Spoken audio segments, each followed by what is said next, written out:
सद्गुरु स्वामी कृष्णानंद जी महाराज द्वारा जपजी साहिब भाष्य।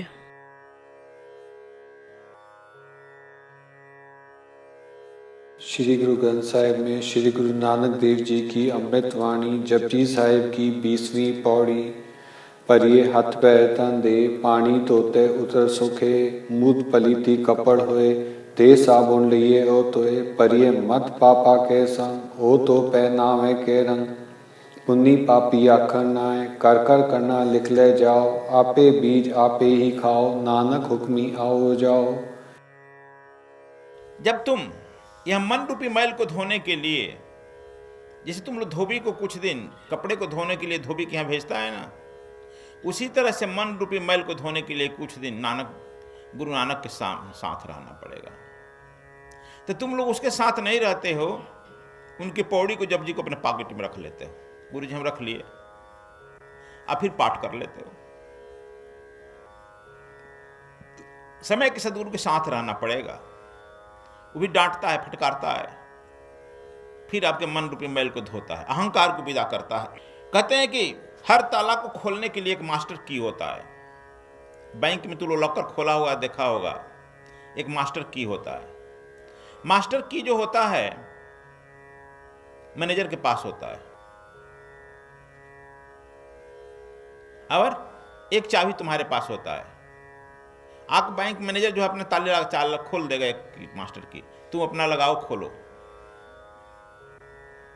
उसी तरह से गुरु के पास भी मास्टर की होता है। जब तक से उस मास्टर की नहीं लगेगा तब से तुम्हारा ताला, मन का ताला नहीं खोलेगा। लेकिन हम लोग बहुत सारी चाबियां लेकर अपने सिर पर घूम रहे हैं, लेकर घूमता है ना, रामायण गीता महाभारत बहुत सारी सब चाबी ही है, अपने सिर पर लेकर घूम रहा है। उससे कोई फायदा नहीं है। एक चाबी रखो, अपना ताला खोल लो। सुनने हैं कि एक बार मुल्ला नासरुद्दीन की नौकरी गार्ड में लग गई, असुन्नी जी का बगल में रहता है। जो सेठ जो है अपना चाबी का गुच्छा, 1000 चाबी का गुच्छा उसको पकड़ा दिया। मुल्ला उस चाबी को कपड़े में बांध करके सिर पर लेकर चारों ओर घूमता था। टॉयलेट जाता था तो भी सिर पर रख कर करता था। स्नान करता था, हाथ से पकड़े रहता था, स्नान करता था। लोग कहते हैं कि भाई चाबी क्यों लेकर चल रहे हो? कहा कि तू जानते नहीं, मालिक हम पर इतना विश्वास करता है कि सारा चाबी गुच्छा पकड़ा दिया है, हम इसको इस तरह से नहीं ना छोड़ेंगे, विश्वास पात्र है ना। एक फकीर भी शाम को आया मुल्ला के यहाँ, कहा मुल्ला हम रहेंगे रात में। लेकिन देखा हुआ फकीर की चाबी लिए फिरता है गुच्छा। फकीर पूछा कि मुल्ला क्या लेते हो? कहा कि फकीर आप सो, आप नहीं जानता है, हमारा मालिक हम पर बहुत विश्वास करता है। कहता अच्छा क्या है? इस चाबी हमको पकड़ा दिया है, तो हम इसको लिए नहीं फिरे, कोई आदमी आएगा ताला खोल लेगा, चोरी कर लेगा तब। फकीर कहा कि कभी देखा भी है कोई इस ताले से तुम्हारे मालिक का कोई कोठरी खुलती भी है, कमरा खुलता भी है क्या? कहा खुलता नहीं, इसे चाबी दिया है। कहा कि मुल्ला कभी देख भी लेना, चाबी अक्सर वही पकड़ा देते हैं लोग, मालिक लोग, जिससे कोई तुम्हारा ताला खुले नहीं। संतोष करो, लेकर घूमो। फकीर की बात मुल्ला को लगा। फकीर जब सो गया तो रात में ताला खुलने लगा। रात भर सुबह से रात तक जो है वह सब ताला खोलते रहे, एक ताला नहीं खुला। कहा कि तक ठीक कहा फकीर यार। सुबह आकर कहा कि फकीर साहब इतना ठीक करें, एक ताला नहीं खुला ना। तब ऐसे चाबी लेकर घूमने से फायदा, फेंक दो कहीं। कहा कि अभी हम जाते हैं। सुबह सुबह मालिक के यहाँ गया, उनके ही कपार पर फेंका ताला, लीजिए अपना चाबी, हम नहीं आपके यहाँ नौकरी करेंगे। तो क्या हो गया मुल्ला? कहा कि चाबी ऐसा दिए हैं, हम रात भर खोलते रहे, एक ताला नहीं खुला। मालिक बड़ा हंसा।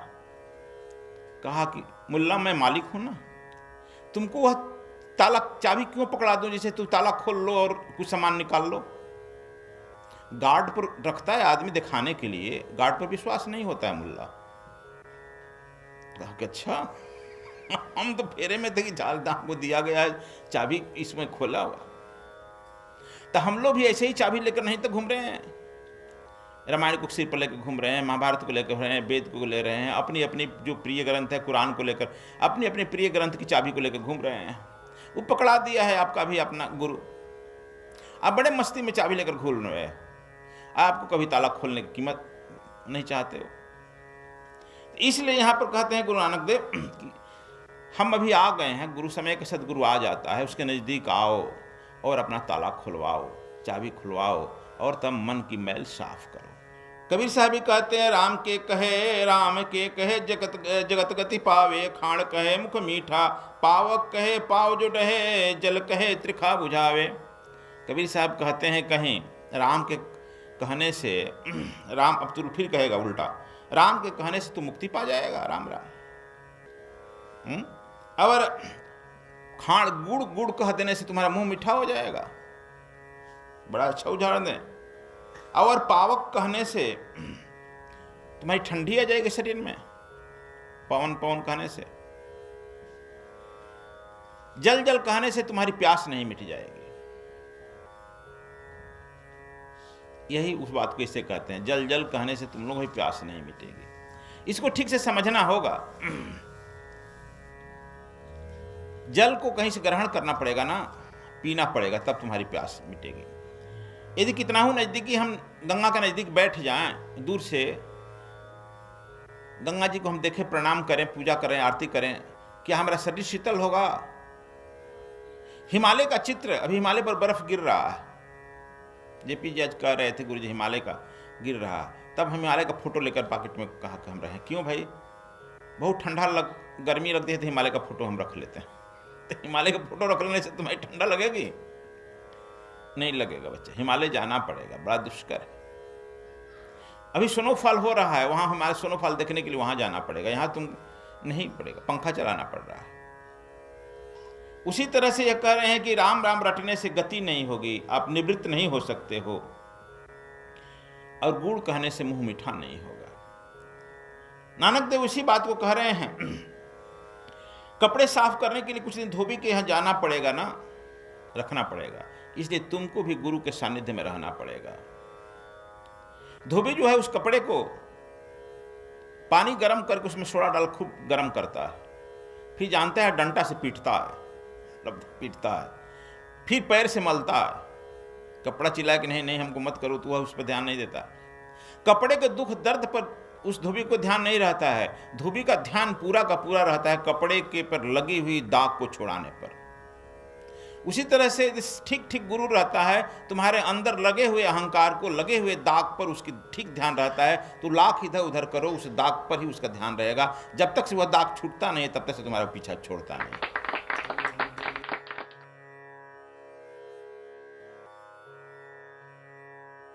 यदि बुद्धि पापों से भरी हो तो वह प्रेम के रंग से शुद्ध की जा सकती है।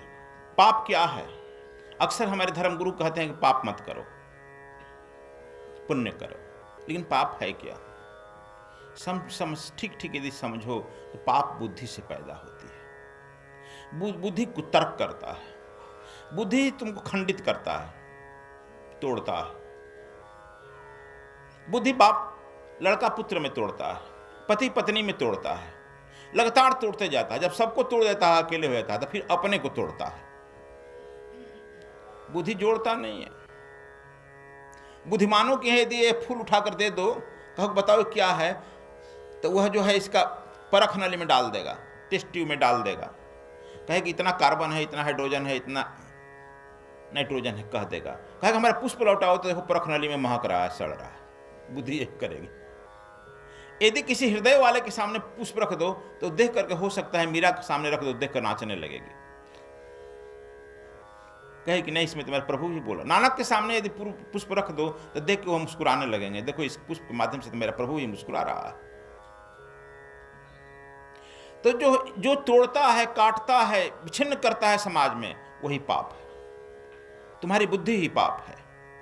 ठीक से पाप को पहचान लो। हम लोग समझते हैं कि पाप कहीं और निवास करता है। पुण्य करो। पुण्य कैसे करेगा? पुण्य करने का यही मतलब है कि अपने बुद्धि से काम जो है बस उतना ही लो जितना चल सके। हालांकि बिना बुद्धि के संसार में जीना मुश्किल है। बुद्धि पापों से भरी है, उसे प्रेम के रंग से जोड़ लो। यह बड़ा महत्वपूर्ण सूत्र बता रहे हैं। प्रेम से जोड़ लो, और प्रेम ही पुण्य है। ठीक ठीक समझो तो प्रेम ही पुण्य है। भगवान महावीर ने इस प्रेम का नाम अहिंसा दिया है। अहिंसा कहा है। वह तो कहा है कि अपने लड़के को भी कठोर मत बोलो, हिंसा हो रही है। किसी पशु पक्षी को भी कठोर मत बोलो, यह बोलने तुम्हारे मुंह से हिंसा हो रही है। कबीर साहब भी कहते हैं साध हुआ तो क्या हुआ, मुंह में बंधा तलवार। कठोर बोल रहा है तो उसकी भी तो हिंसा हो रही है ना। महावीर ने उसे अहिंसा कहा है और बुद्ध ने उसे करुणा कहा है। यदि तुम कारुणिक हो जाता है तब किसी को कष्ट दे सकता है तुम? सभी अपने प्रतीत होंगे, लेकिन यह अहिंसा, यह करुणा बुद्धि से नहीं आएगी, हृदय से आएगा। और उसे ही गुरु नानक देव प्रेम कहते हैं।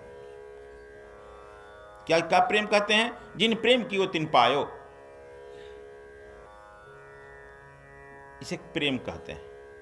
कबीर साहब ही इसे कहे हैं। देखो उस समय कबीर साहब या ये नानक देव जी क्यों प्रेम को जोड़े हैं? प्रेम उस समय बदसूरत हो गया था, मुसलमानों का साम्राज्य था और प्रेम के नाम पर वासना जो है उछृंखल नाच हो रहा था। वासना का राजतंत्र और मुसलमान तंत्र था, इसलिए यह जो है प्रेम के नाम पर भर्त्सना हो गया था। लेकिन इन लोगों ने फिर प्रेम को महिमा मंडित किया। प्रेम की ओर प्रभु पायो, यह संत जब आए तो प्रेम को महिमा मंडित किए। कबीर साहब भी कहते हैं, प्रेम न बाड़ी उपजे, प्रेम न हाट बिचाए, राजा प्रजा जय रुचे शीश दे ले जा। इसलिए उन्होंने प्रेम की परिभाषा दी। प्रेम कहीं बाजार में खरीद नहीं सकता है पैसे से। राजा और प्रजा दोनों के लिए शीश देना पड़ेगा, सिर देना पड़ेगा। मतलब सिर अहंकार का प्रतीक है, मस्तिष्क का प्रतीक, बुद्धि का प्रतीक। जो नानक देव बुद्धि कह रहे हैं, बुद्धि का प्रतीक है सिर। इसलिए इसको गिराना पड़ेगा। जब ये गिराएगा तभी प्रेम उपलब्ध होगा। अभी प्रेम जो है, अभी के समय में भी प्रेम समझो, जो उस समय मुस्लिम काल में प्रेम जो समाप्त हो गया था, अभी के मैटरलिस्टिक युग में भी प्रेम समाप्त हो गया है। लड़का माँ बाप से प्रेम नहीं कर रहा है, उसके पैसा से प्रेम कर रहा है। हम पूछ रहे थे इनसे, क्या भाई प्रेम करता है? कहा कि ई कहा जवाब इंस्पेक्टर की, नहीं बाप बड़ा ना भैया, बड़ा सबसे बड़ा रुपया है ना जी। तो यह रुपया हो गया ना, प्रेम का दिवाला निकल गया है। लेकिन कबीर साहब कहते हैं, प्रेम गली अति साकरी तामे दो न समाए। प्रेम में द्वैत नहीं रहेगा। तुम भी रहो, परमात्मा भी रहे, आत्मा भी रहे। आत्मा जो है पूर्णतः परमात्मा में मिल जाती है, द्वैत गिर जाता है। प्रेम साहब, कबीर साहब भी प्रेम पर बहुत बोले हैं। प्रेम प्रेम सबको ही कहे, प्रेम न चिन्हे को, जे मारक से साहब मिले प्रेम कहावे सो। प्रेम की देखो महिमा मंडित किया गया है लोगों ने। प्रेम तो वही है जिस मार्ग से, जिस प्रेम करने से परमात्मा का दर्शन हो जाता है, तुम परमात्मा में मिल जाते हो। परमात्मा सच प्रेम वही है। मस्तिष्क गिर जाता है, अस्तित्वहीन हो जाता है। तुम किसी से, गुरु जी से भी प्रेम करता है, प्रेम नहीं करता है, लोभ करता है। माँ बाप से लोभ करता है, चलो कुछ मिल जाएगा। गुरु जी भी यदि शिष्य आता है तो वो भी लोभ करता है। अच्छा 100 जिला आज बनाए हैं ना, तो हाँ चलो यार जेपी 100 आदमी दे 10-10 रुपया भी देगा तो 1000 तो हो जाएगा ना, है ना जी। हिसाब जोड़ता। तो यह जो है महिमा मंडित नहीं हो रहा है। मस्तिष्क, बीच में मस्तिष्क आ गई, बिजनेस हो रहा है। दोनों ताके जुआरी आपन दाव। चेला और गुरु दोनों जो है जुआ खेल रहा है। कहा कि हम अब गुरु जी को यह ले लेंगे, वह ले लेंगे। गुरु जी कह रहा है कि सर हम, तू लेता है क्या? हम देते हैं, देख कौन ले रहा है किससे। ताके जुआड़ी। कबीर साहब इसे कहे, दोनों जुआड़ी हो गया है। नहीं, यहाँ गुरु को शिष्य की भावना है, ना शिष्य को गुरुत्व की भावना है। दोनों जुआ खेल रहा है। नानक देव जी कहते हैं कि प्रेम, जिन प्रेम कियो तिन प्रभु पायो। वह प्रभु को पाएगा, प्रेम से लबालब हो जाएगा, तभी तो परमात्मा को पा सकता है। अन्यथा तो परमात्मा को नहीं पा सकता है। प्रेम तो जलता हुआ अंगारा है, जिसमें किसी प्रकार की समिधा डालें, कुछ भी डाल दो, वह जल जाएगा। अंगारा, आग में तुम कुछ भी डालो वह आग हो जाएगा ना। प्रेम तो वह दीवाना है, जिसमें जाकर सब राम का दीवाना, परमात्मा का दीवाना हो जाता है। उसका अपना अस्तित्व तो नहीं बचता नहीं है। प्रेम शुद्ध है, सात्विक है। प्रेम रूपी अग्नि से जब गुजरता है तो पाप जल जाता है, और जो बचता है वही प्रेम होता है। ठीक से पाप पुण्य समझ लो। गुरु नानक देव कहते पाप कैसे पाप जलेगा। हम लोग कहते हैं कि चलो अच्छा गुरु जी 1 घंटा हम राम राम कर लेते हैं, यहाँ चोरी की, यहाँ 1 घंटा राम राम कर लेते हैं, हमारा हो गया ना, प्रेम कट गया ना, पाप। देखो संत अगस्तिन जो हुआ था वह कहा था कि प्रेम ही मास्टर की है। संत अगस्तिन कहा प्रेम मास्टर की है, और जो दो द्वार खोलना हुआ प्रेम रूपी मास्टर की से खोल सकते, वही नहीं है। महात्मा शिवानंद ने कहा था कि प्रेम वह शासक है जो खड़क दिखाकर जिस पर शासन नहीं कर सकता है, प्रेम से उसको इतना जकड़ कर बांध देगा, वह तुम्हारी जिंदगी भर तुम्हारे पीछे पीछे घूमेगा। प्रेम बिना रस्सी का बंधन बांध देगा। तो इसलिए देखो यह प्रेम जो है, प्रेम के बंधन से निकलना मुश्किल है। शरद चंद्र भी कहते कि जो प्रेम करता है उसके हाथों से कभी अकल्याण नहीं होता है, पाप नहीं होता है। इन आधुनिक कवियों को, महात्माओं की बताई उस संतों के साथ प्रेम ही श्रेष्ठ है। तुम प्रेम करने लगेगा तो किसी का अकल्याण नहीं करेगा। लेकिन हम लोग प्रेम जल्दी उतरता नहीं है। प्रेम एक ऐसा प्रकाश है जो वह जीवन भर जलते रहता है, और भूलते बिसरों को भी उस प्रेम रूपी रोशनी में दिशा देता है, रास्ता बताता है। इसलिए नानक देव कहते हैं कि यदि तुमसे पाप हो गया है, यदि बुद्धि तुम्हारी पापों से भर गई है, तो वह प्रेम से शुद्ध कर लो। पुण्य का एक ही रास्ता है, प्रेम का विस्तार। अब प्रेम जब होता है तभी तुम भूखे के भोजन नंगे को चीर बांटता है। प्रेम जब तुम किसी प्रति लबालब हो जाएगा तभी तुम दान करेगा, और प्रेमी आदमी दान नहीं कर सकता है। जिस बात प्रेम नहीं होगा, मस्तिष्क केवल होगा, वो दान नहीं करेगा। जोड़ेगा कि अरे यार हमारा 80 रुपया हुआ तो कम इसको 99 करें, 99 हो गया तो कब 100 करें। प्रेम रहित आदमी नहीं कर सकता। इसलिए कहते हैं कि प्रेम का रूपांतरण धर्म में होगा, और जो आदमी जितना ही प्रेम को प्राप्त करेगा वह ऊर्ध्व गति को होगा, ऊपर की तरफ यात्रा करेगा, ऊर्ध्वगमन होगा, और उतने ही वह जल्दी उसकी कुंडलनी यात्रा होगी। जिस दिन प्रेम परमात्मा के नाम के तरफ बह जाएगा, उसी दिन तुम्हारा रंग बदल जाएगा, तुम्हारा स्वभाव बदल जाएगा, और तुम जो है परमात्मा को उपलब्ध